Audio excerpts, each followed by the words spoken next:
नमस्कार, आप देख रहे हैं देश न्यूज। मैं हूं आपके साथ सूरज पाठक और हमारे खास कार्यक्रम में आज हम बात करने वाले हैं मध्य प्रदेश के मंत्रिमंडल की। मध्य प्रदेश में विधानसभा चुनाव हुआ।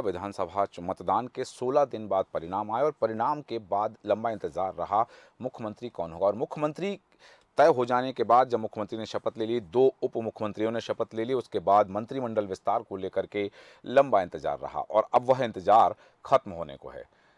संभावना है और सूत्र बताते हैं कि आज 3:30 बजे 28 मंत्री शपथ ले सकते हैं।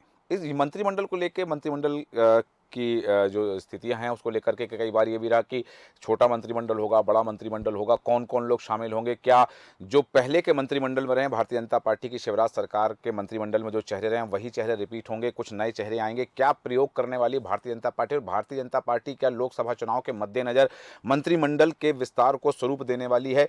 तमाम चीज़ें हैं और इनको लेकर के एक और सवाल खड़ा होता है कि आखिर इतनी देर क्यों हुई, क्या वजह रही कि मध्य प्रदेश में, क्योंकि अभी ये स्थिति रही है कि कई विभागों में फाइलें अटकी हुई हैं मंत्रिमंडल विस्तार ना हो पाने से, उस विभाग के मंत्री का पोर्टफोलियो तय ना हो पाने से कई चीज़ें अटकी रही हैं। तो उन कामों को गति अब मिलने वाली है, तमाम अटकलों पर विराम लगने वाला है कि कौन कौन होगा मुख्यमंत्री डॉक्टर मोहन यादव के काबीना में, उनकी टीम में कौन कौन होने वाला है और कौन होंगे मध्य प्रदेश के मंत्रिमंडल के चेहरे। मंत्रिमंडल के चेहरे में जो लोग शामिल होने वाले हैं वो बहुत जल्द वो तस्वीर साफ होने वाली है, क्योंकि एक जैसा कि माना जा रहा है कि भारतीय जनता पार्टी ने प्रयोग किए हैं, 3 राज्यों में 4 की चौकड़ी बिठाई है और अब कहीं ना कहीं लोकसभा चुनाव के मद्देनजर क्षेत्रीय समीकरण, जातिगत समीकरण और इन तमाम समीकरणों को साधते हुए मंत्रिमंडल का विस्तार किया जाना है। और मंत्रिमंडल का जो गठन होगा, मंत्रिमंडल में कितने कैबिनेट मंत्री होंगे, कितने राज्य मंत्री होंगे, ये तमाम चीज़ें सामने आने वाली हैं। और क्या कुछ ऐसा भी होने वाला है कि स्वतंत्र प्रभार भी किसी को दिया जा सकता है। पोर्टफोलियो क्या होगा इस पर तो हम बाद में चर्चा करेंगे, लेकिन कौन कौन चेहरे होंगे इस पर चर्चा कर रहे हैं। और चर्चा में हमारे साथ हमारे एडिटर इन चीफ जय श्रीवास्तव जी हमारे साथ हैं। जय श्रीवास्तव जी, जैसा कि हम बात कर रहे हैं मध्य प्रदेश के मंत्रिमंडल की, मध्य प्रदेश में टीम मोहन यादव की, मध्य प्रदेश के कबीना की, मध्य प्रदेश में मोहन यादव के कुनबे की बात कर रहे हैं, सबसे पहला सवाल यही मस्तिष्क में आता है, यही सवाल आता है, चकराता है कि आखिर मध्य प्रदेश के मंत्रिमंडल में इतनी देर क्यों। देखिए, मध्य प्रदेश में जो कि ये बड़ा राज्य है, मंत्रालय में बहुत ज़्यादा मंत्रियों को शामिल किया जाना चाहिए था वहाँ।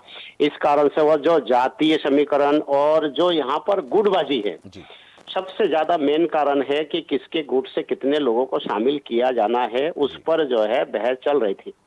अंततः सब कुछ पहले जैसे हम लोग सुन रहे थे कि 18-19 जो विधायक है वो जी मंत्री बनेंगे, जी लेकिन अब ये तय हो चुका है कि 28 जो विधायक है उन्हें मंत्री पद की शपथ दिलाई जाएगी आज।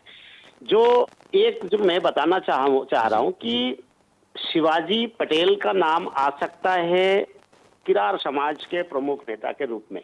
वो पहली बार विधायक बने हैं, जी क्योंकि जो नाम चल रहा है और जो जिन नामों पर टीवी चैनल या अखबारों में हम लोग पढ़ने को मिल रहा है आज, वो जी ये सारे नाम से हट के जी 2-3 नाम नए हो सकते हैं जिनके नामों की चर्चा नहीं है। हम्म क्योंकि शिवराज सिंह चौहान किरार समाज से आते थे और शिवराज सिंह चौहान को मुख्यमंत्री पद से हटाने के बाद हम्म किरार समाज में एक जिज्ञासा है हम्म कि अब किरार समाजों को क्या दिया जाएगा। जी ऐसा मुझे लगता है कि 2-3 नामों पर विचार किया गया है, लेकिन अंततः मुझे लगता है कि नरेंद्र शिवाजी पटेल को जी मंत्री बनाया जा सकता है। जी ये खबर को मैंने इसीलिए पहली बार आपको बता रहा हूं मैं, जी क्योंकि बाकी नामों की चर्चा अभी हम करेंगे, हाँ लेकिन 2-3 नाम जो चौंकाने वाले नाम हो सकता है जी इसमें, जो किसी को अभी किसी की नजर नहीं है। हाँ तो उसमें एक नरेंद्र शिवाजी पटेल हो सकते हैं। दूसरा प्रतिमा बागरी भी हो सकती है, इसमें मंत्री पद के शपथ ले सकती है। ये जी भी बिल्कुल नया नाम है। जी अब मैं आता हूं मुख्य रूप से जो नामों को हम लोगों ने प्रमुखता से प्रसारण किया था जी आपके और हमारे एक एपिसोड में। जी हम लोगों ने संभावित सूची जारी की थी जी 22 नामों की। हाँ बिल्कुल खुशी की बात यह है कि 22 की 22 ही इस मंत्रिमंडल में शामिल है। जी मतलब जिन नामों पर हमने मोहर लगाई थी वो नाम 22 की 22 इसमें शामिल है। हाँ। मतलब ये है कि हमारी जो जानकारी थी वो पुष्ट जानकारी थी, उसमें 100% बिल्कुल देश न्यूज की जो ये है सूची है जी। वो सही निकली है। बिल्कुल। उसमें 6 नाम ऐड किया गया है। आप जब इसमें खोलेंगे तो आपको वो रिकॉर्ड में मिल जाएगा कि जी। 22 नामों की सूची हमने जो चलाई है हाँ। वो एज इट इज 22 नाम इसमें है, 6 नामों को ऐड किया जा सकता है। जी। अभी जिन लोगों के पास खबर आ चुकी है कि आपको शपथ लेना है और आपको 3:30 बजे उपस्थित होना है, हम्म। अभी तक 18 लोगों के पास सूचना पहुंच चुके हैं। जी। शेष लोगों के पास भी धीरे धीरे जो है फोन जैसे भोपाल के आसपास के है तो फोन जाना चालू हो चुका है। जी। तो मुझे लगता है कि आज जो लोग यहाँ शामिल होंगे उसमें कैलाश विजयवर्गीय बड़ा नाम है, जी। प्रहलाद सिंह पटेल बड़ा नाम है। जी। यानी ये कहा जा सकता है जिन बड़े लोगों को यहाँ पर मुख्यमंत्री के दावेदार के रूप में मैदान में उतारा गया था, जी।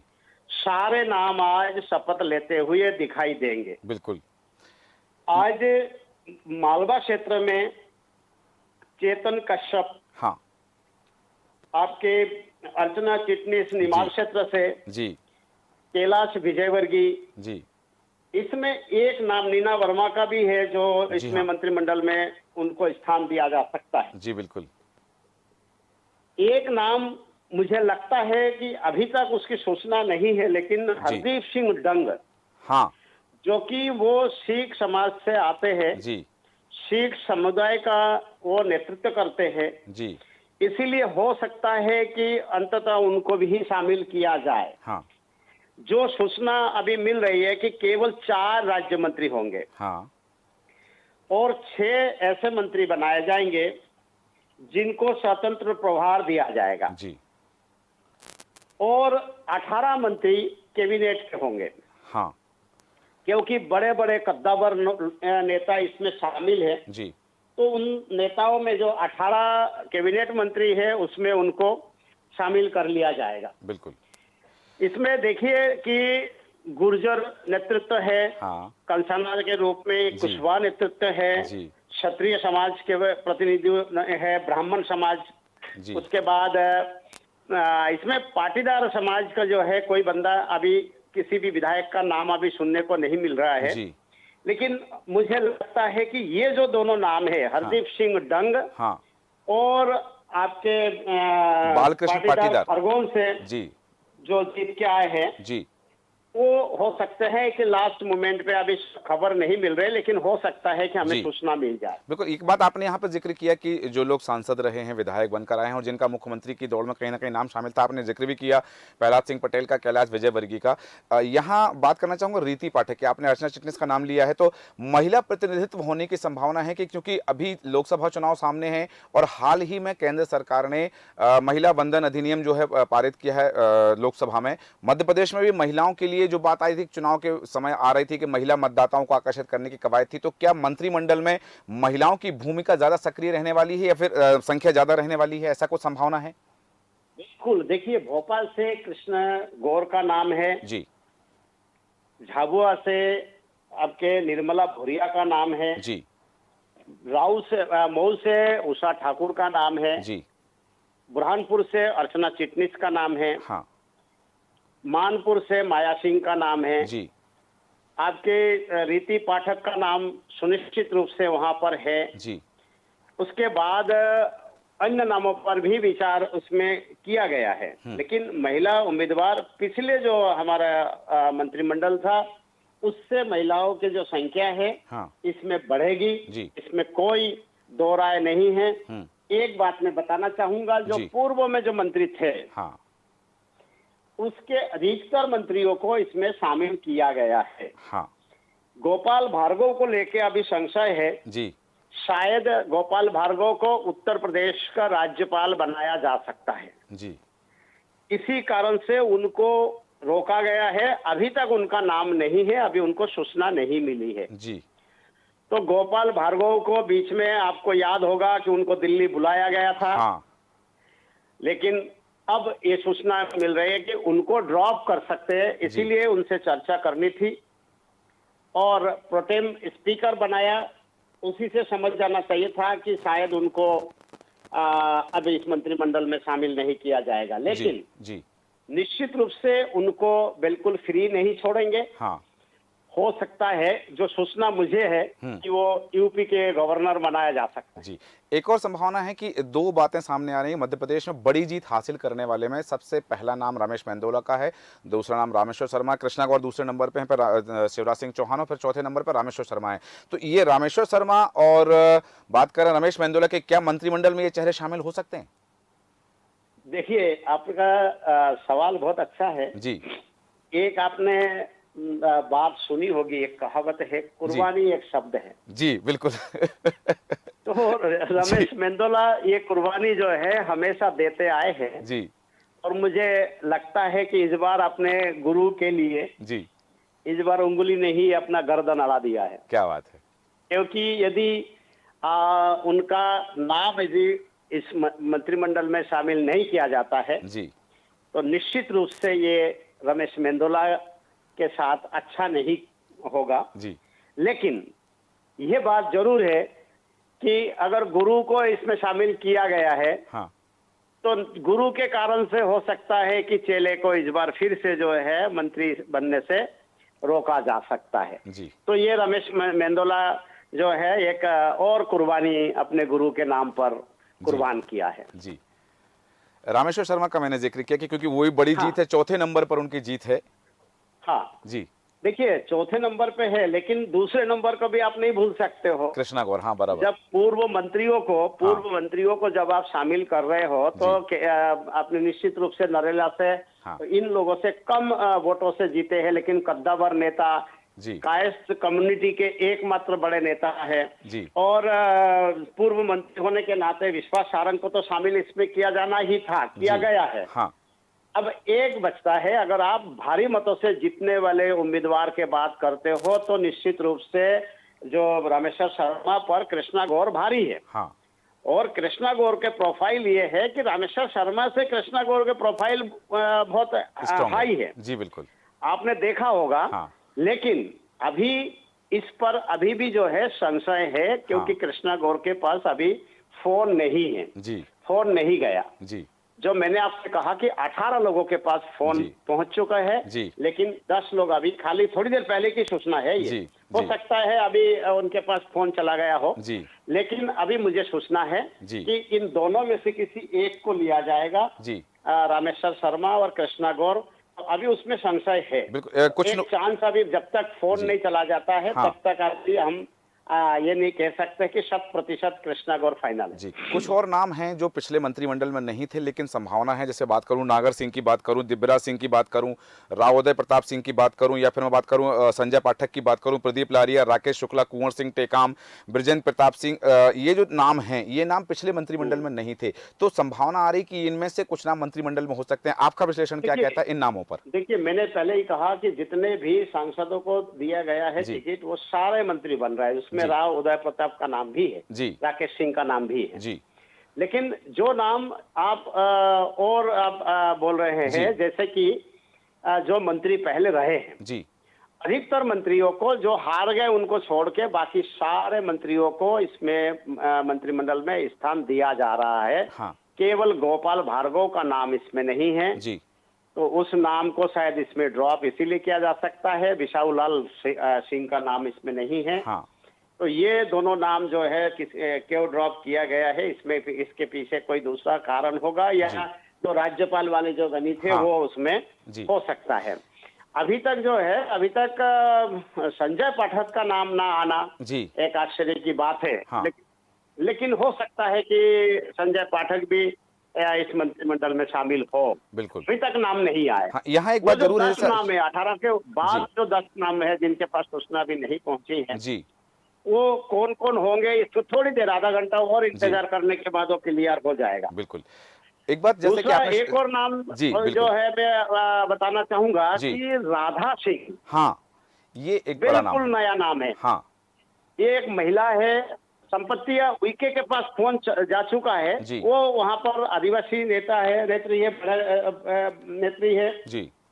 वहां वो इस बार शपथ ले रही है। हम्म। लेकिन राधा सिंह के विषय में ये कहा जाता है कि माया सिंह को ड्रॉप करके हो सकता है राधा सिंह जो है हाँ। ये मंत्री बन सकती है। बिल्कुल। एक एक बात और है यहाँ पर, चूंकि बहुत दिन से इस बार इसको लेकर के कवायद चल रही है कि मध्य प्रदेश का मंत्रिमंडल कैसा होगा। आपने कहा कि ये लोकसभा क्षेत्र को भी इसमें साधा जा रहा है, जातिगत समीकरण है, लेकिन यहाँ एक बात है, क्योंकि जो सब कुछ तय हुआ, सियासी गलियारों में चर्चा है कि सब कुछ इन ऑल टोटल की यहाँ तक की संभावना है कि पोर्टफोलियो भी जो है वो केंद्रीय नेतृत्व ही तय करेगा कि किस मंत्री को कौन सा पोर्टफोलियो दिया जाना है। लेकिन यहाँ एक बात आ रही है सियासी गलियारों में, डॉक्टर मोहन यादव का मंत्रिमंडल, तो यहाँ एक बात आ रही है कि क्या डॉक्टर मोहन यादव भरत जी की भूमिका में है कि राम जी के चरणों पादुका लेकर के शासन कर रहे हैं, और यहाँ मंत्रिमंडल का विस्तार इतने लंबे समय तक ना हो पाना, क्या यही था कि केंद्रीय नेतृत्व के द्वारा हरी झंडी नहीं मिली थी और भरत जी की भूमिका निभा रहे हैं डॉक्टर मोहन यादव? बिल्कुल, देखिए जी। भरत जो है राम के खड़ाऊ लेके जब अपना राजपाट चलाया जी। तो बड़ा नाम हुआ। हाँ। अगर वो खुद राजपाट चलाते जी। हो सकता था कि इतना बड़ा नाम ना होता। हो सकता है कि डॉक्टर मोहन यादव जो एक खड़ाऊ जो है वो मोदी का, हाँ। और एक खड़ाऊ जो है अमित शाह का लेके जी। यहाँ पर राजपाट चलाए। जी। वहां राम जी अकेले थे, जी। यहाँ दो खड़ाऊ है दो पैरों के। जी। अब मोहन यादव इस खड़ाऊ पर फूल ज्यादा चढ़ाते हैं, ये 6 महीने बाद पता चलेगा। जी। लेकिन एक बात इसमें है, आपको ये ढूंढना पड़ेगा कि इस राम लक्ष्मण भरत शत्रुघ्न में एक विभीषण का जो है, कौन इस विभीषण के भूमिका में इस समय रहेंगे, जी। जो अपने पाले को ढहाने के लिए हो सकता है कि कुछ अपने पार्टी के खिलाफ जाके कुछ इंफॉर्मेशन विरोधियों को दे सकते हैं, तो वो विभीषण भी उस पर भी नजर रखना पड़ेगा। जी। मैं इस मंत्रिमंडल में एक और चीज बताना चाहूंगा जी। कि ज्योतिरादित्य सिंधिया का भरपूर ख्याल रखा गया है। हाँ। जो लोग हार गए उनको छोड़ के जितने भी उनके समर्थक जीते हैं, बड़े जो है जी। उनको सभी को जो है इसमें शामिल किया गया है। इसके पीछे कारण ये हो सकता है कि भारतीय जनता पार्टी को उम्मीद से ज्यादा सीटें ग्वालियर चंबल में वहां पर मिले हैं। जी। इस कारण से ज्योतिरादित्य सिंधिया को यहाँ महत्व दिया गया है। जी। आप इसका जब आकलन करेंगे पूरे मंत्रिमंडल का जो गठन होने वाला है, जो शपथ लेने वाले हैं, कि क्षेत्रीय में मालवा, निमाड़, ग्वालियर, भोपाल क्षेत्र और आपका बिंद और महाकौशल और बुंदेलखंड, जी। सभी को बहुत अच्छा उन्होंने मौका दिया है। जी। जहां भोपाल के आसपास के क्षेत्र को बहुत ज्यादा नेतृत्व नहीं मिला, लेकिन फिर भी 4-5 मंत्री इनको इस बार मिल रहे हैं। जी बिल्कुल।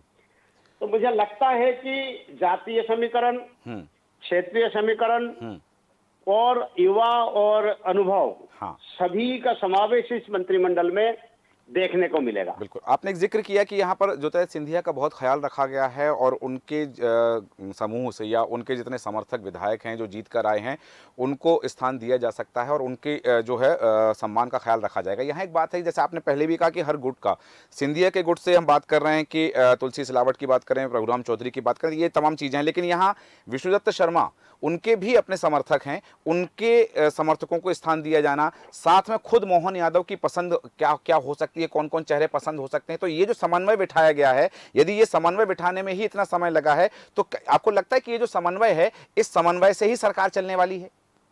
देखिए, आपने सवाल सही पूछा है, लेकिन एक नाम आपने नहीं लिया है जी। शिवराज सिंह चौहान जी।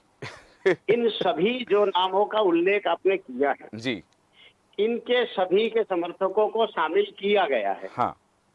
इसमें यदि शामिल नहीं है हाँ। या मतलब कम है, जी। वो है शिवराज सिंह चौहान। जी। आप देखिए इनके जितने भी समर्थक हैं, हम्म। उनको शामिल मतलब कम से कम लोगों को शामिल किया गया है। जी। ये एक चौंकाने वाली बात है। जैसे हाँ। भूपेंद्र सिंह उनके कट्टर समर्थक माने जाते हैं, जी बिल्कुल। लिया गया उनको। जी। दूसरा यही है कि जैसे ही आप इनको शामिल करते हो नरेंद्र शिवाजी पटेल को, जी। वैसे ही जो है आप बहुत दूर तक सोचिए हम्म। कि क्यों नरेंद्र शिवाजी पटेल, हम्म। क्योंकि एक किरार नेता इनको पैदा करना है। हाँ। रिप्लेसमेंट है ये जी। शिवराज का जी। किरार समाज में। हाँ। तो ये जो है ये बहुत ही चौंकाने वाला नाम है, जी। क्योंकि अगर नरेंद्र शिवाजी पटेल आज मंत्री बनते हैं जी। तो निश्चित रूप से ये आंखों के कंकर के रूप में शिवराज को खटकते रहेंगे। जी। खटकते इसलिए रहेंगे हाँ। क्योंकि किरार के सबसे बड़ा नेता और कद्दावर नेता जो है वो शिवराज के अलावा कोई नहीं पूरे देश में। हम्म। उन्हीं के जो है बिल्कुल कान के पास में आंखों के सामने एक ऐसा नेता जो अपने ही समाज के हो जी। और बहुत ज्यादा शिवराज की ट्यूनिंग में नहीं है, हम्म। उसको मंत्री बनाना ये आश्चर्य की बात है। बिल्कुल। सही कहा आपने। ये जो है आश्चर्यचकित, क्योंकि जैसा कि हमने देखा भी है कि मुख्यमंत्री के जब नाम की घोषणा हुई तो तीनों राज्यों में जो 4 की चौकड़ी बैठाई गई है, उस 4 की चौकड़ी में सारे आश्चर्यचकित कर देने वाले नाम थे। बात करें पहली बार के विधायक भजनलाल शर्मा को मुख्यमंत्री बना देना, मध्य प्रदेश में डॉक्टर मोहन यादव का नाम किसी ने सोचा नहीं था और उन्हें मुख्यमंत्री के लिए प्रस्तावित कर देना, और खुद शिवराज सिंह चौहान उनका नाम प्रस्तावित कर रहे हैं। तो कुछ चौंकाने वाले नाम मंत्रिमंडल में भी हो सकते हैं। ऐसी स्थिति में जैसा आपने कहा कि सारा समन्वय बिठाया जाएगा और समर्थकों की बात की जाएगी, हर बड़े नेता के समर्थक रहेंगे, जो जीत कर आए हैं सांसद वो मंत्रिमंडल में शामिल रहेंगे। यहां सबसे बड़ा सवाल ये आ जाता है कि इसके बाद आएगी पोर्टफोलियो को लेकर के बात, तो इसका निर्णय भी डॉक्टर एक मोहन बात यादव और मैं करेंगे। बताना चाहूंगा। जी। जी। एक बात और बताना चाहूंगा जी। कि जो आपने एक सवाल किया था जी। कि कृष्णा गौर और रामेश्वर शर्मा में से कौन, जी। दोनों ही बड़े इसमें अंतर से चुनाव जीते हैं। हाँ। कृष्णा गौर का पोर्टफोलियो मजबूत है, हाँ। साथ में रामेश्वर शर्मा के ऊपर शिवराज का ठप्पा है। जी। हाँ। ये एक माइनस पॉइंट रामेश्वर शर्मा के साथ है। हाँ, और विष्णु खत्री का भी जिक्र करना चाहूंगा यहीं पर मैं। जी। हाँ, तो मैं ये बोलना चाहूंगा कि जहां नजदीकियां शिवराज के साथ में नजदीकियां थे, जी। वो सारे लोग इसमें हाशिए पे है। हाँ। ये एक आप देखिए कि सारे नेता जितने भी नेता जी। है वो सब हसिया पे। उसी में एक रामेश्वर शर्मा भी है, उनके ऊपर आपको मालूम होगा जी। उनको भी प्रोटेम स्पीकर बनाया गया था। हाँ। हाँ। तो शिवराज के नजदीकियों के कारण से इसमें एक और चीज भी हो सकता है, हम्म। क्योंकि जब टिकट देने लेने की बात चल रही थी जी।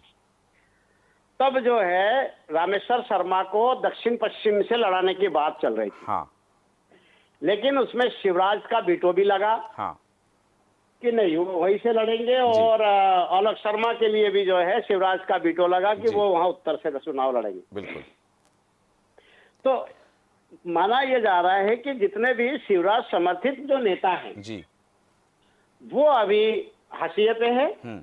और उनको यहाँ मंत्रिमंडल में स्थान कम मिलेगा। जी। एक बात जरूर करना चाहूंगा कि यह जैसा आपने कहा कि क्षेत्रीय समीकरण के साथ जातिगत समीकरण को साधने की कवायद है यह मंत्रिमंडल का विस्तार, लेकिन विष्णु खत्री का नाम लंबे समय से चर्चाओं में रहा है कि वो मंत्रिमंडल में शामिल हो सकते हैं। लेकिन अभी जो सूची, हालांकि हमने भी जो सूची दी थी 22 लोगों की, ये 22 विधायकों की, उसमें विष्णु खत्री का जिक्र नहीं किया, लेकिन सियासी गलियारों में चर्चा रही है। तो विष्णु खत्री को लेकर के आपका विश्लेषण क्या कहता है? जब एक अनुसूचित जाति के उप मुख्यमंत्री बना देते हैं, जी। जब यादव मुख्यमंत्री बन जाते हैं, तब यादव और अनुसूचित जाति के व्यक्ति को लेने में बहुत ही कम संभावना बनती है। जी। लेकिन कृष्णा गौर इसीलिए आ गई है क्योंकि बाकी प्रदेश में और यादव नेता नहीं है। जी। इन विष्णु खत्री के साथ में ये एक ड्रॉबैक है जी। क्योंकि तुलसीराम सिलावट, जी। प्रभुराम चौधरी, जी। प्रदीप लारिया, हाँ उसके बाद और भी जो है जो अनुसूचित जाति के जो नेता है, जी तुलसीराम सिलावट के अलावा, प्रभुराम चौधरी के अलावा, जी तो ये बड़े बड़े जो है अनुसूचित जाति के लोगों को शामिल ऑलरेडी किया गया है। बिल्कुल और उप मुख्यमंत्री पहले से ही शपथ लेके जी बैठे हैं, जी बिल्कुल। इसीलिए विष्णु खत्री का नाम जो है इसमें नहीं शामिल किया गया है। एक सवाल और मेरे मन में है, जिज्ञासा है मेरी कि मध्य प्रदेश में चुनाव के समय हमने चर्चा की थी कि मालवा निमाड़ जो है वो सत्ता का द्वार है। मालवा निमाड़ में जो पार्टी ज़्यादा वरीयता हासिल करती, ज़्यादा सीटें हासिल करती है, वो सत्ता के द्वार से प्रवेश करके कुर्सी तक पहुंच जाती है। अब यहाँ मंत्रिमंडल में भी हम देख रहे हैं कि मुख्यमंत्री की बात करें, हाँ उप मुख्यमंत्री की बात करें तो मालवा निमाड़ क्षेत्र से हैं, कैलाश विजयवर्गीय का नाम वहाँ से आ जाता है, तुलसी सिलावट का नाम वहाँ से आ जाता है, तो ये चेतन कश्यप का नाम भी उसी क्षेत्र से आ जाता है, आशना चिटनिस उसी क्षेत्र से आ जाती है। तो ये जो तमाम समीकरण लिख रहे हैं कि सरकार में इस बार मालवा का प्रभुत्व रहने वाला है या मालवा हावी रहेगा? बिल्कुल रहेगा। कारण क्या, देखिए मुख्यमंत्री, उप मुख्यमंत्री और कैलाश विजयवर्गीय को भी हल्का पोर्टफोलियो दे नहीं सकते। जी हो सकता है होम मिनिस्ट्री ले जाए। जी तो तमाम जो केंद्र बिंदु, पिछले बार जो है केंद्र था ग्वालियर, जी चंबल ग्वालियर में पिछले बार शक्ति केंद्र बना हुआ था जी बीजेपी का। जी इस बार बनेगा मालवा। जी आप केवल कुछ नाम बताया, बाकी नाम आपने नहीं बताया, मैं जी बता रहा हूँ। देखिए जी निर्मला भूरिया, हाँ वहां से उसको कैबिनेट मंत्री लेना ही पड़ेगा। जी उसके बाद कैलाश विजयवर्गीय, तुलसीराम सिलावट, हाँ आपके ऑलरेडी मुख्यमंत्री जी जो है जगदीश जी देवड़ा जी है ही, जी मुख्यमंत्री भी उसी क्षेत्र के हैं। जी आप चेतन कश्यप हाँ को भी जो है बड़ा पोर्टफोलियो देना पड़ेगा। जी बिल्कुल उसके बाद आप देखिए उसमें नागर सिंह चौहान भी हाँ जी स्ट्रॉन्ग कैंडिडेट है। जी बिल्कुल अर्चना चिटनिस पहले मंत्री रही है, हाँ उनको जगह दिया गया है। हाँ तो मुझे लगता है कि वो केंद्र बिंदु तो बनने वाला है। बिल्कुल। चूंकि समय की सीमा है, समय भी हो रहा है, तो पूरे मंत्रिमंडल के विस्तार को लेकर के, मंत्रिमंडल गठन को लेकर के तमाम चीज़ें जो देर हुई है, और इसमें मुख्यमंत्री डॉक्टर मोहन यादव ने जो बार बार दिल्ली गए हैं, दिल्ली दरबार में उनकी बराबर हाजिरी होती रही, और जेपी नड्डा से लंबी मुलाकात के बाद, लंबी चर्चा के बाद में कुछ नाम फाइनल किए हैं, और अब जाकर के कुछ देर बाद हमें मंत्रिमंडल की तस्वीर साफ दिखाई देगी। तो आपकी प्रतिक्रिया, आपका विश्लेषण? देखिए कुल मिला के ये बहुत अच्छा समावेश है। जी तमाम जाति और समाज के सभी लोगों को इसमें शामिल किया गया है। क्षेत्रीय जो नेता है उनको शामिल किया गया है। जी जिस क्षेत्र में जो पावरफुल है उस क्षेत्र में उनको महत्व दिया गया। जी जिस क्षेत्र में जिस जाति के बाहुल्य है उस जाति से उनको महत्व दिया गया है। जी मुझे लगता है कि देर आए दुरुस्त आए वाले जो कहावत है जी वो चरितार्थ हो रहा है, क्योंकि देरी से भले ही, हाँ लेकिन बहुत ही संतुलन बना के जो है यह मंत्रिमंडल में नाम शामिल किया गया है। बिल्कुल सही कहा आपने कि देर आए दुरुस्त आए, और संतुलन बनाया है, क्योंकि लोकसभा चुनाव बिल्कुल सामने हैं। लोकसभा में इस बार टारगेट 29 लेकर भारतीय जनता पार्टी चल रही, मिशन 2024 को लेकर के मंत्रिमंडल का विस्तार गठन किया जा रहा है, और अब देखना दिलचस्प होगा कि कौन कौन से मंत्रियों को कौन कौन सा पोर्टफोलियो मिलता है, इस पर भी सबकी निगाह रहेगी। जय श्रीवास्तव जी हमारे साथ बने हुए थे, और आपका बहुत बहुत धन्यवाद तमाम विश्लेषण के लिए। और जिस तरह से जय श्रीवास्तव जी ने बताया हमें, हमारे एडिटर इन चीफ जय श्रीवास्तव जी के अनुसार, देर आए दुरुस्त आए, संभाला सबको, समन्वय सबका बिठाया, और कुछ देर बाद कुछ तस्वीरें आपको दिखेंगी जिसमें कहा जाएगा कि मैं शपथ लेता हूं। तो अब मध्य प्रदेश के मंत्रिमंडल के चेहरे कुछ देर बाद उजागर हो जाएंगे, सामने आ जाएंगे। क्या होगी मोहन कबीना की तस्वीर, टीम मोहन में कौन कौन शामिल होने वाले हैं, और साथ ही मोहन के कुनबे के चेहरे कौन कौन है, बहुत जल्द आपके सामने लेकर हाजिर होता हूं। तब तक बने रहें देश न्यूज के साथ। नमस्कार।